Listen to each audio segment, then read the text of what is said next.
Mantan bupati dan istrinya tewas membusuk di dalam rumahnya di Bali, istri terkunci di kamar. Warga Jalan Gurita 4, Sesetan, Denpasar heboh dengan adanya kasus penemuan jenazah di wilayah tersebut. Diketahui jenazah yang ditemukan adalah pasangan suami istri, Pak Sutri, yang juga mantan Bupati Jembrana. Jenazah Pak Sutri Ida Bagus Ardana dan istrinya itu ditemukan di rumah mereka pada Kamis 8 Agustus 2024. Masih banyak tanda tanya dari penemuan jenazah Pak Sutri di Jalan Gurita 4 tersebut. Pasalnya, jenazah Pak Sutri tersebut ditemukan di dua ruangan berbeda dalam satu rumah. Kemudian, alasan Pak Sutri tak menelepon kerabat atau anak jika sakit dan lainnya. Padahal Ibe Ardana dan istrinya dikenal tokoh lingkungan di Jalan Gurita 4, Sesetan sangat komunikatif. Warga setempat, Iwayan Kartawan mengatakan, pasangan lansia itu merupakan mantan Bupati Jembrana 2 kali periode, 1980 hingga 1985 dan 1985 hingga 1990, Ida Bagus Ardana dan istrinya. Umurnya sekitar 80-an, kata dia di lokasi kejadian, Kamis malam.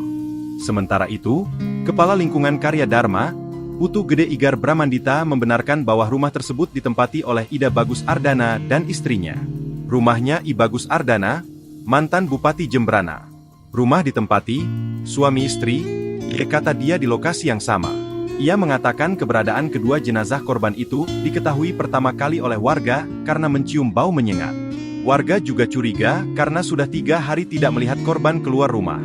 Sementara pintu pagar juga dalam kondisi terkunci dari dalam. Ia mengatakan jenazah korban laki-laki ditemukan tergeletak di dapur. Sedangkan korban perempuan ditemukan tewas dalam kondisi membusuk dalam kamar.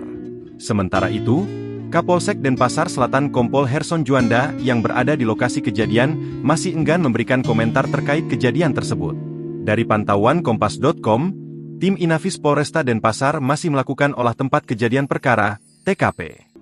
Sedangkan, jenazah kedua korban dievakuasi menggunakan ambulans BPBD Bali menuju RSUP Profesor Ngoerah sekitar pukul 23.44 WITA.